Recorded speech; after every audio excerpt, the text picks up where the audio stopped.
kejadian batu itu naik. Ya, dari tahun ke tahun gitu ya, Dari Dok? tahun Ya? ke tahun, cuman perbedaan usianya agak berbeda, itu diduga. Penyebabnya batu sendiri itu apa ya, Dok ya? Kok bisa terjadinya batu tuh, Dok? Dan dia senangnya berada di mana nih, Dok? Kalau misalnya kebanyakan nih, Dok, kasus-kasus yang dokter tangani ada di bagian ginjal kah atau bagian saluran yang ini tuh ya, Dok ya? Atau Uretra, mungkin di kandung kencing. Yang terbanyak itu di mana, Dok?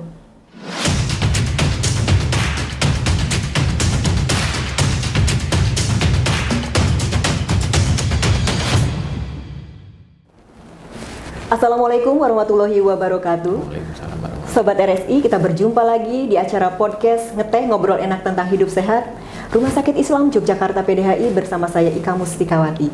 Podcast kita kali ini dengan tema mengenal batu saluran kemih. Nah, telah hadir bersama kita Dr. Abraham Mulyono, spesialis urologi. Beliau adalah dokter spesialis urologi di Rumah Sakit Islam Yogyakarta PDHI. Yuk kita ngobrol dengan beliau. Assalamualaikum, dokter. Waalaikumsalam warahmatullahi wabarakatuh. Apa kabar hari ini? Alhamdulillah. Alhamdulillah, Baik. akhirnya. Sehat juga. Alhamdulillah, saya juga sehat. Dokter, ini banyak sekali ya. Sekarang itu banyak orang yang memang sakit batu saluran kemih. Nah, angkanya di Indonesia sama di Yogyakarta ini sama-sama banyak nggak, Dok? Ya, jadi nggak cuma di Yogyakarta ya, secara di dunia, di Eropa juga prevalensi pasien yang datang ke urologi memang kebanyakan batu. Jadi batu, ya karena gejalanya itu mendadak, kemudian skala nyerinya juga tinggi, kemudian seiring berjalannya alat-alat yang untuk mendeteksi batu screening kayak USG itu banyak dilakukan pada orang sehat. Jadi juga banyak orang yang menderita batu yang tanpa gejala yang datang ke dokter urologi di semua benua sepertinya Eropa, Asia, bahkan ada penelitian untuk kejadian batu itu juga mulai udah lama dilakukan dan trendingnya memang naik. Jadi angka kejadian batu itu naik. Ya, dari tahun ke tahun gitu ya, Dari Dok? tahun Ya? ke tahun, cuman perbedaan usianya agak berbeda. Itu diduga juga karena banyak beberapa perusahaan yang screening pegawainya untuk kesehatannya bagaimana, ternyata ada batu seperti itu. Biasanya mereka punya ini ya, program medical check up Ya, untuk seperti karyawannya. itu. Jadi ya, gitu jadi Dok. ketahuan, wah ternyata ada batunya seperti gitu. itu. Oke, Dok. Apa sih, Dok, pengertian tentang batu saluran kemih itu?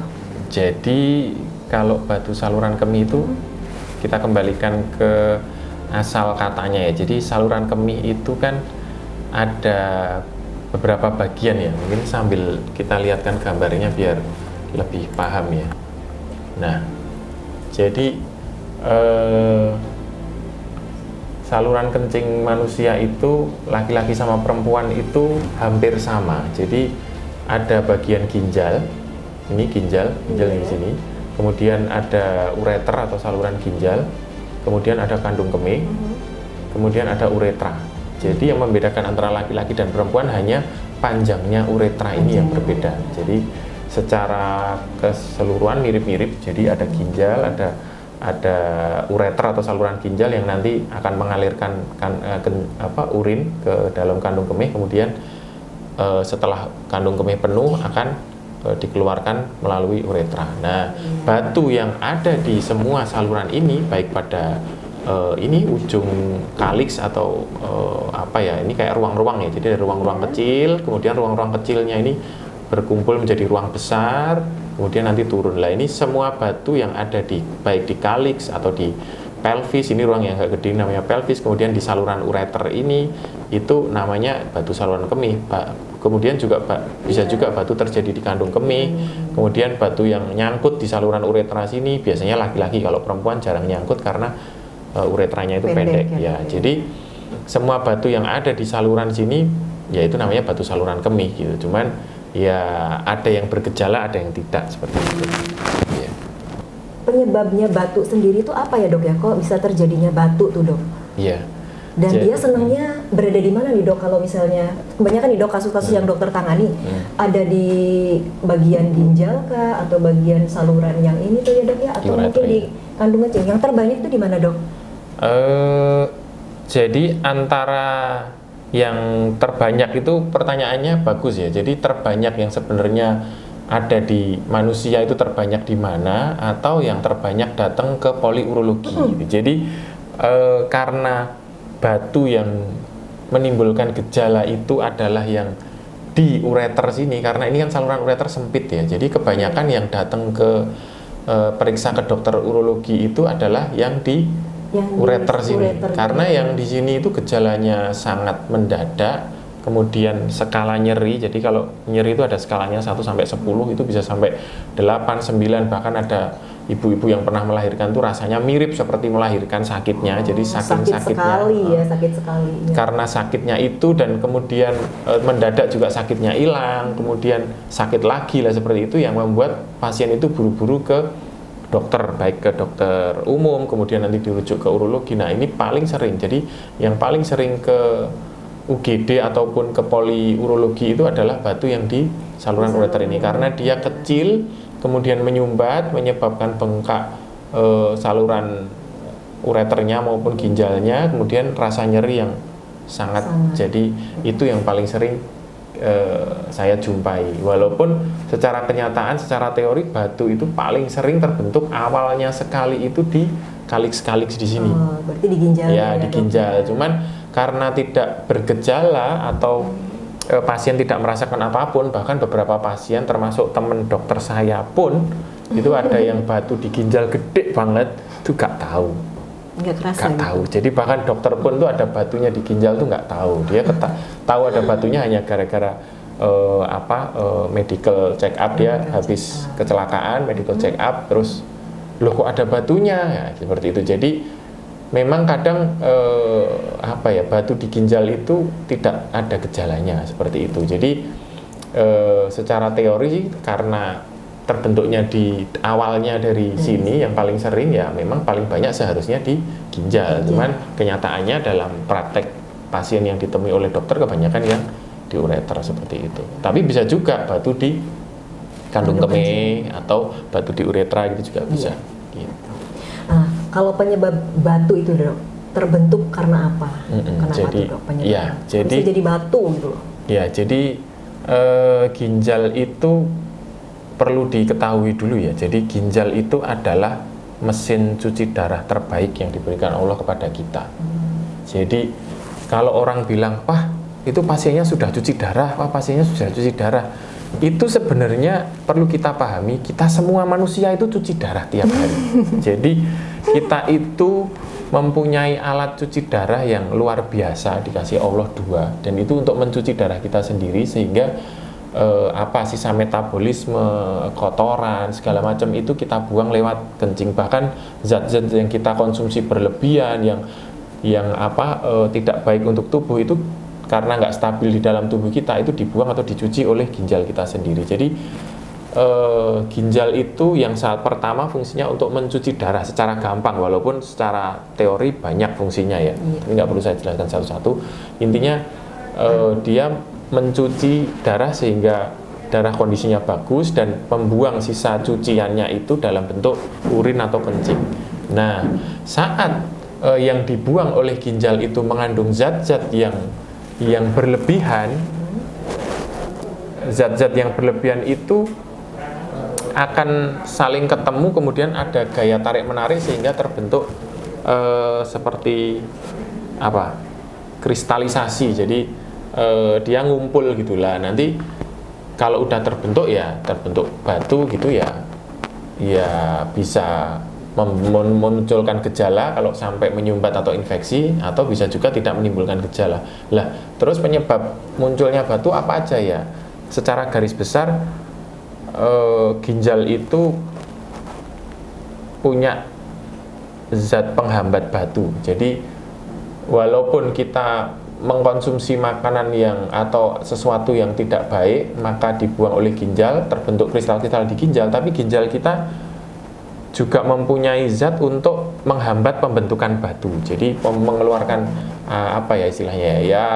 zat-zat untuk menghambat itu tadi, kristal-kristal yang biar saling bertemu itu biar nggak bertemu, jadi dia ada zat penghambatnya. Cuman kalau kita kurang minum atau ada gangguan di metabolisme di badan kita, lah zat-zat itu akan berkurang. Jadi secara gampangnya batu itu terbentuk kalau ada zat pembentuknya yang dibuang ginjal terlalu banyak, yang pertama, atau zat penghambat ginjal yang seharusnya kita produksi jumlahnya normal sehingga tidak terbentuk batu, itu jumlahnya berkurang karena kelainan ya dalam tubuh kita atau kondisi tubuh kita yang tidak bagus, atau kelainan bentuk ginjal. Jadi bentuk ginjal, kemudian bentuk saluran ureter atau kandung kemih, atau mungkin ada prostat atau ada penyempitan di saluran uretra ini, itu juga bisa menyebabkan aliran yang tidak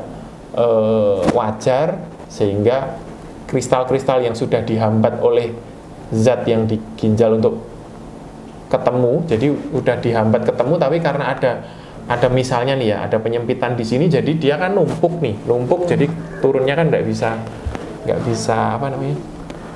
bisa lancar lah, itu bisa terbentuk batu. Jadi gampangnya sih, kalau enggak kebanyakan zat, kekurangan penghambat, atau enggak ada gangguan dari anatomi atau dari bentuk, baik bentuk ginjalnya, bentuk ureternya, bentuk kandung kemih atau saraf-saraf di kandung kemihnya, atau ada masalah di saluran keluarnya uretra, entah itu penyempitan, entah itu prostat yang besar sehingga menyumbat dan lain sebagainya. Jadi ya secara garis besar seperti itu. Baik dok, berarti memang itu ya. Jadi kalau kelainan ginjal itu apakah itu kelainan kongenital? Kebanyakan kelainan kongenital. Kalau ada kelainan ginjal itu kebanyakan kongenital, walaupun ada juga kelainan yang terbentuk saat udah usia 30-40 itu baru muncul, ada. Cuman jarang ya kayak kista itu biasanya ada kista yang dari kecil dia punya bakat, terus kemudian keluar kecil-kecil. Ada yang kista yang dia muncul baru setelah dewasa, jadi waktu sebelum usia 30 atau 40 tahun sebelumnya dicek kok ginjalnya baik-baik aja, setelah 40 kistanya banyak sekali, seperti itu juga ada. Cuman ya kebanyakan sih dari lahir kalau gangguan di baik di ginjal, di saluran, gangguan bentuk ya. Jadi gangguan bentuk itu kebanyakan dari. Kalau faktor resiko nih dok, kalau kita melihat faktor resiko, kalau faktor resiko apa sih dok yang bisa menyebabkan ya ini terjadinya batu di saluran kemih? Mungkin selain dari yang tadi dok, misalnya apakah dari gaya hidup atau saya kurang paham ya. Betul sekali. Jadi kita bayangin ginjal itu kan alat cuci darah ya, jadi kayak mesin laundry lah. Jadi kayak kalau kita naruh di laundry itu zat yang banyak, yang jelek-jelek kan nanti dibuang sama petugasnya laundry itu banyak kan, berarti ya ada masalah gitu kan, akan numpuk kan, akan keluar kotoran banyak sekali. Jadi yang pertama ya asupan makanan kita. Jadi kalau faktor resiko asupan kita itu kebiasaan kita makan, kemudian kebiasaan kita konsumsi cairan itu tidak baik ya, kurang bukan banyak ya, jadi kurang istilahnya dari kebutuhan tubuh.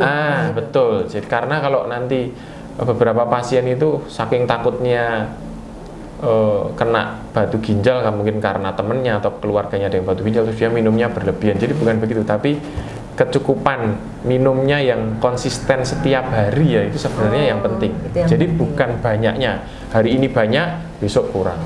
Terus nanti pas takut minum banyak lagi, besoknya kurang. Bukan itu, tapi konsisten sampai dengan kalau dewasa ya. Kalau dewasa itu jumlah urin itu yang ideal itu dalam 24 jam itu ya sekitar 1 sampai 2 cc per kilogram berat badan per jam, kira-kira teorinya seperti itu. Atau ya kalau orang 70 kilo itu berarti berapa itu? Sebentar, kan 24 tuh, harus pakai kalkulator, susah gitu. Tapi kalau secara gampangnya ya kencingnya 2000 lah, 2000 cc. Misalnya ini 24 kali misalnya 70 kilo beratnya ya. Nah kan kalau berat 70 kilo itu kan minimalnya itu kencingnya 1700 ya kan, 24 kali 70 kilo kan 1 cc per kilogram berat badan per jam. Jadi kalau 70 kilo ya 70 cc lah per jam. Itu berarti kalau 24 jam total kencing yang dikeluarkan dalam satu hari itu ya 1600 itu. Walaupun kencing minimal kalau fungsi ginjal bagus itu memang sekitar setengah cc ya. Jadi sekitar kalau berat badan 70 kilo ya sekitar 850 lah atau 1000 itu, tapi itu batas minimal. Batas minimal jika kita konsumsi makannya tidak berlebihan, jadi ya aman gitu. Cuman kan ya kita namanya orang kan kadang makan berlebihan ya, jadi jangan kencing, jumlah kencingnya jangan diambil batas bawah. Jadi kita ambil yang tengah-tengah atau yang wajar itu disarankan, kalau apalagi disarankan pasien yang punya faktor resiko batu itu ya 2,5 liter kencing. 2,5 liter itu dewasa sekitar berat badan sekitar 70. Jadi yang pertama faktor resiko ya kecukupan cairan, minum air putih ya dok. Minum air putih itu kecukupan sehingga menyebabkan urinnya itu antara itu tadi ya 1700 sampai 2,5 liter per hari minum itu. Yang kedua makanannya itu rendah garam ya. Jadi kadar natrium itu jangan terlalu tinggi, idealnya ya 1000 sampai 1200, kecuali pada beberapa pasien yang ada kelainan ya itu memang beda. Tapi kalau kita pahami kandungan natrium yang ada di setiap makanan itu sebenarnya 1200 itu sedikit. Jadi garam yang kita konsumsi dalam mie instan itu kadang-kadang satu mie instan itu isinya sekitar 700 sampai 800. Jadi ya kalau tinggi misalnya ya kalau udah makan mie instan itu kayak nanti makan garamnya, jatah makan garam hari itu tinggal sedikit sekali karena udah 700-800 mg udah dihabiskan dalam satu mie. Jadi hari ini makan mie, besok nggak boleh gitu.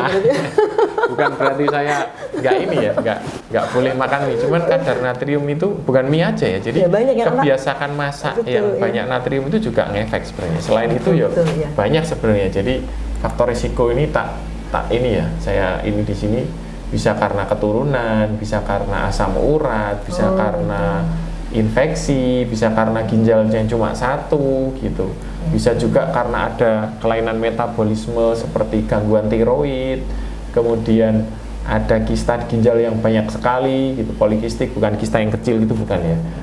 Terus kemudian ada kelainan di saluran pencernaan ya, intinya kemudian ada beberapa gangguan lainnya, intinya ya itu tadi, intinya ada gangguan di sistem kita sehingga zat penghambat itu tidak bisa berjumlah banyak, atau zat yang seharusnya diserap kembali oleh tubuh atau tidak dibuang di ginjal itu jadi banyak dibuang lewat ginjal seperti itu. Jadi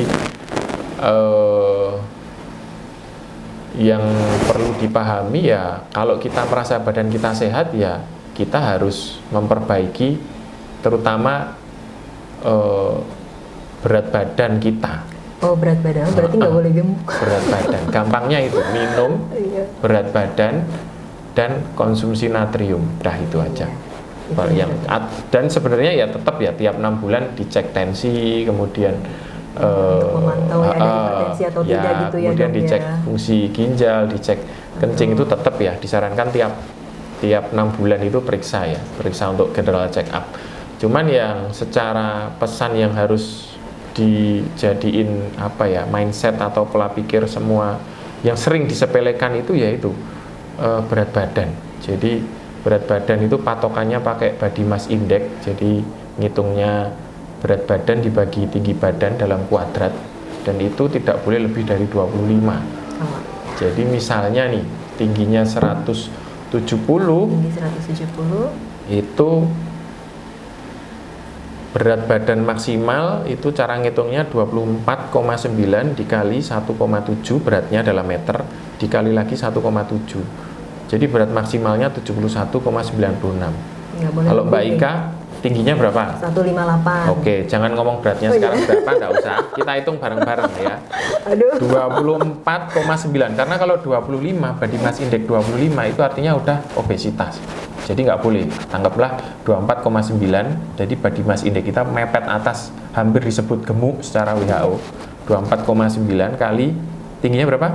158. 1,58. Kali lagi 1,58. Berat badan maksimalnya 62,16 kg.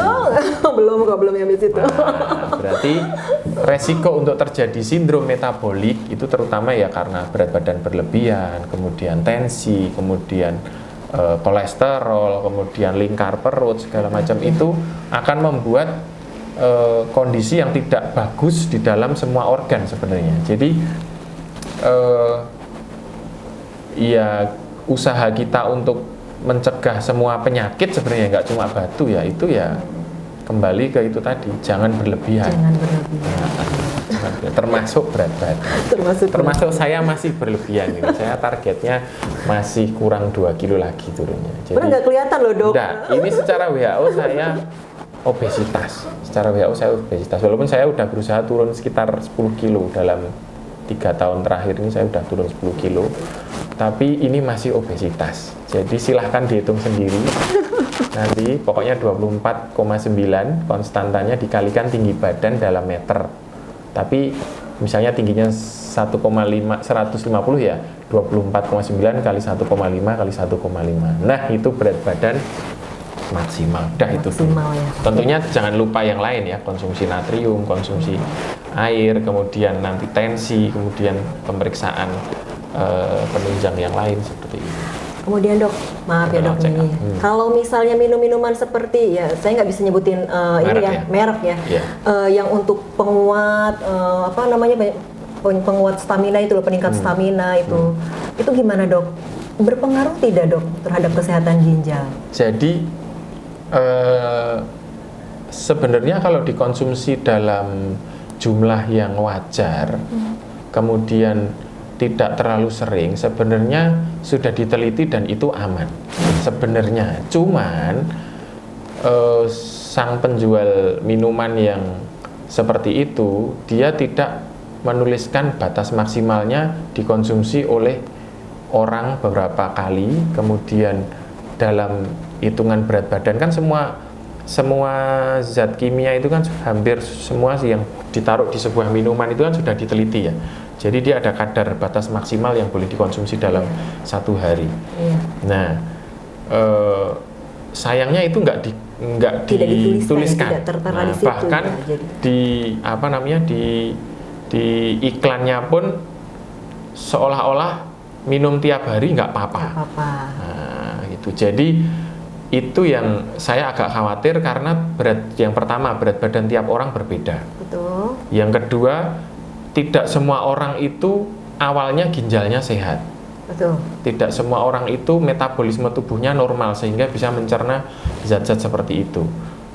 Jadi, apakah itu aman dikonsumsi? Kalau jawabannya, jika yang mengkonsumsi orang yang sehat, kemudian jumlahnya terbatas, tidak tiap hari, itu aman. Tapi kalau sudah dikonsumsi tiap hari, hati-hati karena di setiap minuman yang seperti itu gampangannya dilihat belakangnya. Kalau ada tulisannya hati-hati terhadap penderita dengan gangguan fungsi ginjal, itu sebaiknya jangan diminum tiap hari. Tiap hari. Jadi kalau kepepet minum itu untuk menaikkan mungkin ada pekerjaan yang mendadak atau ada sesuatu yang harus dilakukan dalam kondisi fit, ya silahkan dengan resiko ditanggung sendiri. Dan harus yakin bahwa badannya itu sehat. Jadi istilahnya kayak mesin itu di booster lah, di gaspol gitu kan. Gaspol kalau nggak merotol ya nggak apa-apa gitu. Tapi kalau ternyata mesinnya sudah rodok karatan, di gaspol ya ada bagian yang merotol itu, nggak mesti ganggu ginjal, enggak. Jadi zat-zat itu tetap dia ngefeknya ke hati, ke ginjal, kemudian ke yang lain. Jadi ya saran saya sih kalau nggak kepepet, nggak usah diminum. Kalaupun kepepet minum, ya jangan tiap hari. Jangan tiap hari. Dan harus tahu kondisi badannya sehat apa enggak. Jangan berpikiran, wah aku minum ini jadi enak, badannya jadi kuat. Besok minum lagi lah ini kan iklannya minum tiap hari, enggak apa-apa. Waduh, nah itu dilihat dulu minumannya belakangnya. Hati-hati terhadap dikonsumsi oleh penderita gangguan ginjal. Nah nanti kalau minum itu terus ginjalnya ada masalah, lah yang jual juga bisa alasan, lah ini saya udah ngasih beritahu kok kamu ngeyel lah, kamu emang sebelumnya ada gangguan ginjal enggak? Nah, saya juga nggak tahu lah, itu saya udah ngasih istilahnya pemberitahuan konsumen. Jadi memang ada peraturannya. Jadi memberikan zat yang berisiko meningkatkan sesuatu itu yang berefek meningkatkan sesuatu itu juga berisiko akan mengganggu yang lain. Lah itu memang ada peraturannya. Jadi di sebuah suplemen atau di sebuah minuman energi atau itu harus ada ya dok, ada warningnya, harus ada. Jadi ya hati-hati kalau ada tulisannya seperti itu. Baik dokter, nah sekarang mau nanya lagi nih dok tentang tanda dan gejala penyakit batu saluran kemih ya dok ya, karena soalnya ada kadang-kadang rancu nih dok untuk membedakan ini tuh nyeri boyok karena sakit yang lain atau karena sakit batu saluran kemih nih dok. Jadi tanda gejala khasnya itu apa tuh dok? Jadi kalau batunya itu di ginjal, batunya itu di ureter, batunya di kandung kemih, itu rasanya yang dirasain beda-beda. Kalau di ginjal itu kadang rasanya tuh cuma seperti pegel-pegel biasa, kadang muncul, kadang hilang, dan sulit sekali membedakan dengan pegel capek, pegel karena otot atau karena aktivitas yang agak berlebihan, itu sulit membedakan. Ada ini dokter bilang ada yang nggak terasa gitu, tahu-tahu ada batunya. Saya juga nggak tahu, batunya gede banget gitu kan. Sulit kalau di batunya masih di ginjal sulit. Kalau batunya di ureter, lah ini cukup ada istilahnya ya, di istilah nyeri kolik. Jadi nyeri kolik itu adalah nyeri akibat suatu organ berongga yang tersumbat, kemudian dia bekerja dengan ekstra untuk menghilangkan sumbatannya itu. Nah itu menyebabkan nyeri, karena kalau ada saluran, jadi tubuh kita tuh punya saluran sistem, kalau ada aliran yang tersumbat, dia akan ngirim sinyal ke otak, untuk otak mengaktifkan segala sarafnya untuk berusaha mengeluarkan sumbatannya itu. Jadi itu sebenarnya mekanisme pertahanan tubuh kita untuk menghilangkan sumbatan itu. Cuman dari otak karena otaknya panik ya, waduh ada sumbatan nih di ureter gitu, nanti yang diaktifkan itu banyak. Jadi gejalanya itu mual, bisa sampai muntah, bisa sampai keringat dingin, kemudian perut kayak kembung, kemudian nyeri hebat yang sampai mau miring kanan kiri, mau tengkurap tetap nyeri, kemudian kayak pengen buang air besar tapi nggak bisa keluar, kayak pengen buang air kecil tapi nggak bisa keluar gitu. Jadi rasanya campur aduk. Jadi kalau batu di ureter itu cukup khas gejalanya. Jadi rasanya campur aduk seperti yang saya sebutkan tadi. Dan itu anehnya tiba-tiba hilang. Jadi karena hiperperistaltik. Iya, jadi karena ureter yang tersumbat itu dia melakukan mekanisme itu disuruh sama otak ya, secara otomatis ureternya disuruh untuk aktivitasnya maksimal, jadi dia kerjanya lebih ekstra, kesakitan. Kemudian kalau batu kan kadang nyumbat kan, kalau sininya kerja ekstra kan karena tekanannya nanti ini kayak gambarnya ini kan, ketekanan urinnya kan diproduksi terus nih, sini kan tersumbat kan, tekanannya makin lama makin tinggi. Lah kadang-kadang sumbatannya itu bersifat nggak total, nggak nyumbat total. Kan nanti airnya atau urinnya kan bisa lewat samping-sampingnya batu. Setelah dia kerja keras, tekanannya tinggi kan, terus bisa istilahnya ya, lewat melipir ya, melipir atau lewat samping-sampingnya. Kemudian kan alirannya sini jadi lewat samping-sampingnya batu kan, jadi nggak bengkak lagi. Setelah nggak bengkak lagi, si ginjal lapor ke otak, oh sudah nggak perlu reaksi berlebihan, hilang semua Hilang. gejalanya. Jadi gejala kolik itu gejala yang sakit yang muncul tiba-tiba dengan rasa yang nggak enak itu, dan itu setelah beberapa saat kadang nggak minum obat pun hilang sendirilah. Itu harus curiga, ini jangan-jangan nyeri kolik. Nyeri kolik itu biasanya karena organ berongga yang tersumbat.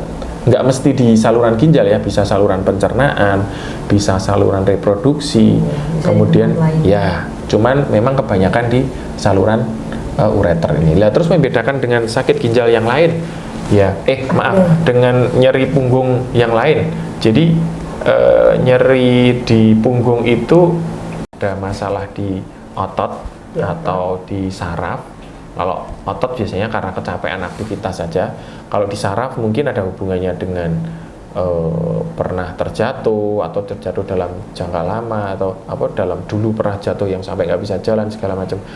Itu kalau nyeri seperti saraf itu biasanya dia nyerinya terus menerus gitu, nggak ada fase yang hilang hilang nggak ada, itu nggak ada. Jadi terus-terusan continuous gitu ya, Dok. Itu biasanya lebih ke saraf, walaupun nggak mesti 100% pernyataan saya ini benar ya. Jadi lebih kecurigaan dokter nanti bisa dipastikan dengan pemeriksaan yang lain. Jadi gampangnya bedainya, kalau nyerinya itu dengan perubahan posisi kok jadi nyaman, misalnya nih sakit di sini tapi sakitnya kalau terutama duduk tok, kalau nanti tiduran atau berdiri enak, tapi kalau duduk lagi sakit lagi lah. Itu biasanya berhubungan dengan otot atau saraf atau tulang. Tapi kalau yang mau posisi duduk, mau posisi ini tetap sakit. Tapi tiba-tiba hilang sendiri. Nah, itu harus curiga ada saluran yang tersumbat tadi, nyeri kolik istilahnya. Jadi nyeri kolik. Jadi ya cukup mudah sih membedakannya gitu. Jadi ini masalah di saluran di organ dalam atau cuma otot atau saraf gitu. Kalau otot saraf kadang dipijet atau istirahat atau posisi tertentu jadi nyaman lah seperti itu. Baik, gitu ya, itu lebih mudah lah mengenalinya. Oke, Dok. Kemudian Dok, untuk menegakkan diagnosis nih, ini batu saluran kemih letaknya di sini, itu biasanya dengan cara apa Dok untuk menegakkan diagnosisnya? Kalau di rumah sakit ya, kalau awalnya sih dengan anamnesis atau dari cerita atau gejala yang dirasain itu dokter akan mengira-ira kira-kira itu batu atau bukan. Kalaupun batu, biasanya nanti awalnya dicek di puskesmas atau di klinik yang di dekat rumah itu biasanya bisa, atau di laboratorium itu yang paling sederhana dites urin. Ya, dites urin. Kalau nyeri yang sifatnya kolik tadi, kemudian dites urin, kok ada eritrosit atau dominan eritrosit di hasil pemeriksaan itu, nanti otomatis dokternya atau petugas labnya akan bilang ini curiga ada sesuatu di saluran kencingnya.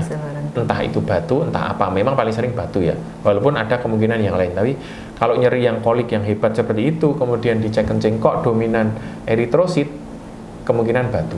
Tapi kalau ada leukosit sama eritrosit, itu biasanya infeksi. Nah, kalau infeksi ya diobati dulu. Nanti setelah diobati antibiotik mungkin 3-5 hari, kemudian dibeli antisakit, kok reda, kemudian dites kencing lagi kok udah hilang leukosit sama eritrositnya, ya itu insya Allah aman.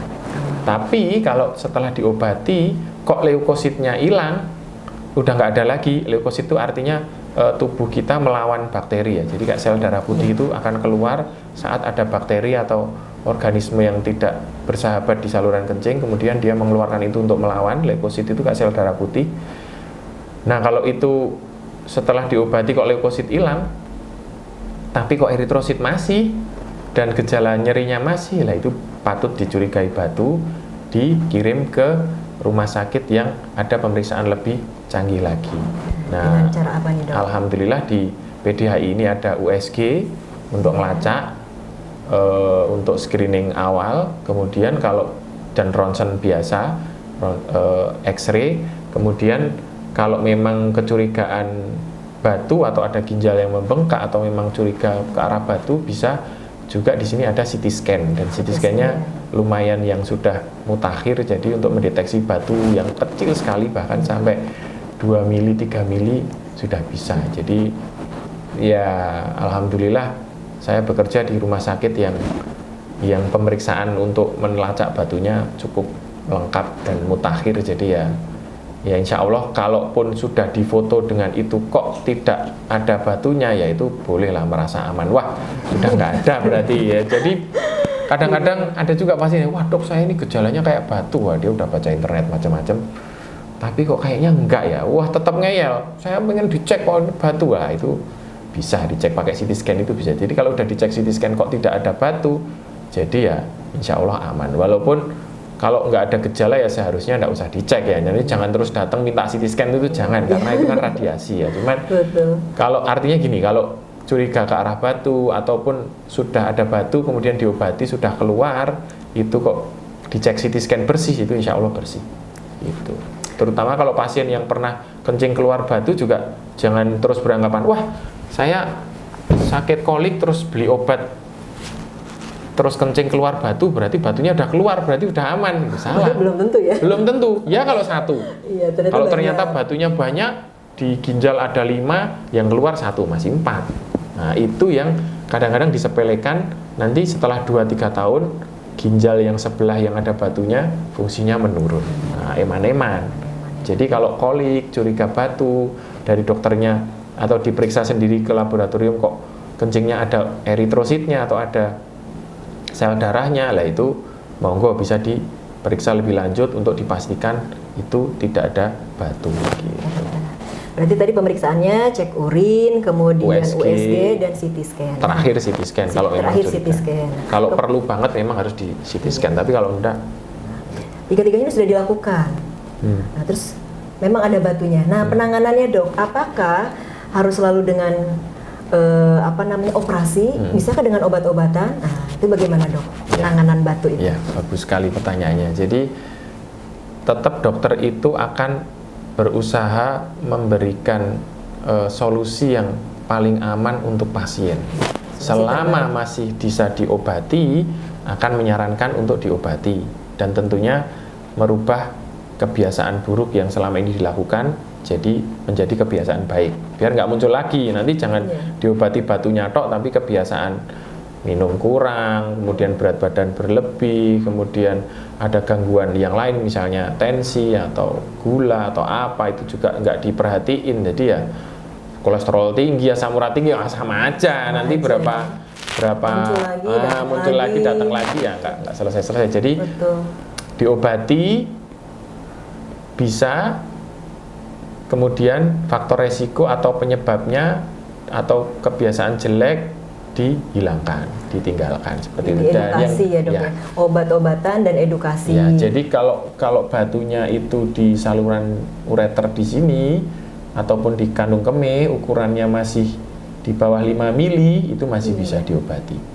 Atau kalau di bawah 5 mili, atau kalau batunya di kaliks, di ruang-ruang kecil ini, tapi tidak ada infeksi, kemudian tidak ada penyumbatan, jadi tidak membengkak, kemudian ya gejalanya ringan, tidak terlalu berat, itu diobati masih bisa. Tapi kalau udah mulai ada bengkak, kemudian ukurannya 1 cm, itu biasanya dengan perlu penanganan lebih lanjut, tergantung usia pasien, resiko segala macam. Nah, kalau penanganan dengan operasi dok, operasinya itu biasanya pada batu-batu yang seperti apa, di mana letaknya? Ya, jadi kalau yang harus dioperasi deh itu yang kayak apa sih gitu? Iya, jadi kalau batu secara keseluruhan ya, kalau batu itu menyumbat, kemudian membuat infeksi, itu memang harus dihilangkan. Harus dihilangkan. Bisa dengan obat atau dengan intervensi dokter. Kalau udah ada penyumbatan dan infeksi, beberapa literatur menyarankan sudah tidak rekomendasi dengan obat lagi. Karena apa? Karena kalau ada penyumbatan dan ada infeksi dan itu berlangsung lebih dari 2 minggu, maka akan mulai terjadi kerusakan ginjal yang bertahap dan istilahnya irreversible. Jadi ginjal kan punya kapasitas kemampuan misalnya 100%. Nanti kalau udah ada infeksi dan pembengkakan, nanti setelah 2 minggu nggak diapa-apain ya kemungkinan nanti fungsinya akan menurun pelan-pelan seperti itu. Walaupun masih bisa bagus ya, kalau misalnya belum sampai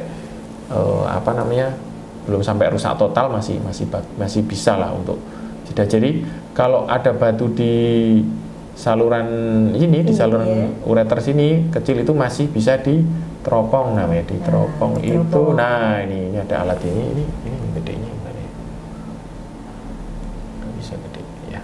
Jadi ini bisa alat masuk dari ini kandung kemih masuk sini ditembak batunya itu masih bisa. Atau iya kalau memang batunya besar ya harus dibuka seperti itu bisa. Atau sebenarnya ada lagi, kalau batu di ginjal itu bisa juga dibuka, kemudian bisa bisa dibor dari samping misalnya sebentar.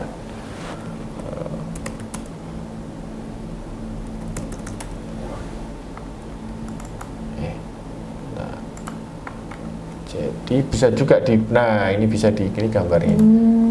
Nah, nanti alatnya masuk dari samping sini, nembak batunya dari jadi nggak perlu dibuka gitu juga bisa. Atau ada juga alat yang untuk ditembak dari luar. Ditembak dari luar itu namanya ESWL.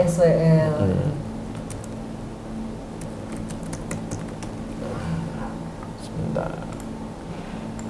ESWLX. Nah, nanti pasien akan duduk kemudian ditembak pakai gelombang dari luar dan biasanya dilakukan rawat jalan seperti ini. Tapi sayangnya di sini belum ada. Jadi kalau di sini tuh yang batu bisanya yang diteropong ini. Jadi kalau batu yang di saluran ureter ini diteropong dengan rigid ureteroskop itu masih bisa. Kemudian ada batu di kandung kemih itu masih bisa dengan diteropong. Ya, tapi kalau di ginjal ya kadang-kadang diteropong sampai ginjal ditembak, kadang-kadang bisa untuk batu-batu tertentu yang ukurannya kecil dan posisinya pas bisa dijangkau gitu bisa. Tapi kalau terlalu besar ya memang di sini bisa dibuka ya, dioperasi terbuka bisa. Tapi kalau ingin yang lukanya lebih minimal, yang kayak dibor gitu juga nanti bisa di rumah sakit yang dekat dengan PDHI juga ada, nanti bisa dirujuk ke sana. Jadi intinya jangan khawatir lah. Sekarang untuk prosedur pengangkatan batu itu urologi itu sudah lumayan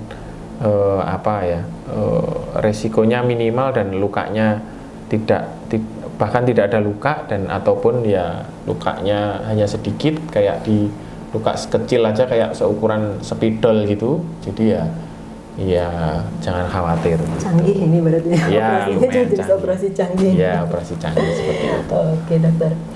Dokter, nah ini bila mana nih dibiarkan nggak mau periksa ke dokter nih, padahal sudah jelas-jelas sakit ginjal misalnya, atau sakit batu saluran kemih dok.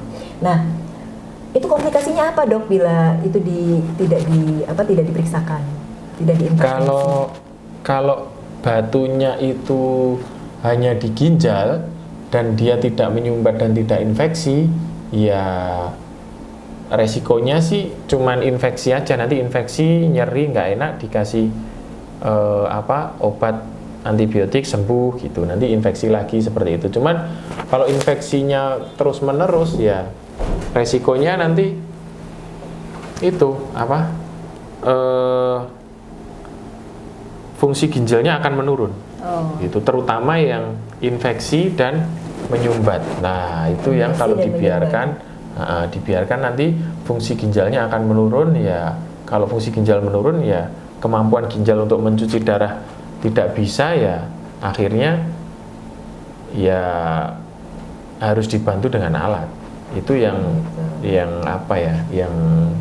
terjelek lah, yang terjelek seperti itu. Jadi kalau ada batu di ginjal, alangkah baiknya menanyakan ke dokter urologi apakah ini harus diambil atau tidak apa-apa dibiarkan dengan kontrol selama berapa bulan gitu. Ya sebaiknya ditanyakan dulu gitu. Jadi Iya, Dok. tapi kalau udah batu ada di kandung kemih, lah ini perlu dilacak, ini batu di kandung kemih terbentuknya kenapa? Apakah karena sumbatan di saluran prostatnya, ada prostatnya membesar tersumbat, atau ada gangguan di saraf kandung kemih, atau sebenarnya batu di kandung kemih itu dia asalnya dari ginjal. Nah, jangan-jangan nanti ada masalah di asam urat, kolesterol, kemudian berat badan, gula, tensi, seperti itu. Walaupun banyak ya faktor yang lain kayak hormon tiroid, kemudian produksi kencing yang mengandung oksalat seperti itu. Cuman ya itu nanti dulu lah. Nanti itu kalau udah sampai batu 2 kali berulang mau dilacak lebih lanjut ya bisa. Tapi kalau awal sih kalau ngelacak sampai situ nanti duitnya habis, mahal soalnya. Soalnya mahal ya, Dok ya. Baik, Dokter. Tadi panjang kali lebar nih dijelasin. Ini sebenarnya edukasi juga untuk saya, menambah ilmu juga untuk saya. Oke deh, Dok. Tips agar kita tidak terkena penyakit batu saluran kemih apa nih, Dok, dari dokter buat sobat RSI ini? Kalau tips yang pertama itu berdoa sama Allah. Tips pertama berdoa sama Allah. Iya, minta kesembuhan. Karena gini, tubuh kita itu dia punya sistem yang otomatis. Kalau kita melakukan suatu kejelekan, nanti dia akan berusaha memperbaiki sendiri. Contoh gampang lah, kita luka kena pisau, iya kan? Kita kan nggak ada usaha apa-apa. Emang ada nih usaha kita megangin gini biar sembuh? Nggak ada. Kita biarin aja nanti gabung sendiri. Jadi tubuh kita itu punya mekanisme untuk memperbaiki kerusakan yang kita buat sendiri, ya kan? Baik sengaja maupun tidak. Jadi yang pertama berdoa sama Allah biar selalu diberi kesehatan. Yang kedua, kita harus tahu kebiasaan apa yang jelek. Nah, itu harus segera berusaha dengan kuat meninggalkannya. Makan yang enak-enak berlebihan, nah itu nggak boleh. Makan yang enak-enak itu boleh, tapi nggak boleh berlebihan. Lah taunya berlebihan atau enggak gimana? Dibaca. Kandungan natrium maksimal berapa sehari? Kandungan karbohidrat maksimal berapa? Lemak maksimal berapa yang boleh kita konsumsi? Kalau kita melebihi itu, ya siap-siap. Tubuh kita bisa nggak kompensasi untuk mengeluarkan itu? Atau malah lemaknya ditumpuk di tubuh, nanti muncul penyakit yang lain seperti itu. Jadi yang pertama berdoa, yang kedua kenali kebiasaan baik kita apa aja, kebiasaan buruk kita apa aja, tinggalkan. Merokok, kemudian minum minuman yang sebenarnya mengandung banyak pengawet tapi kita nggak sadar karena udah biasalah minum seperti ini. Boleh minum seperti itu tuh boleh, nggak ada masalah. Tubuh kita tuh bisa kok membuang zat-zat yang berbahaya tuh insya Allah bisa. Kalau kadarnya tidak berlebihan, boleh, nggak apa-apa, nggak masalah. Tapi kalau bisa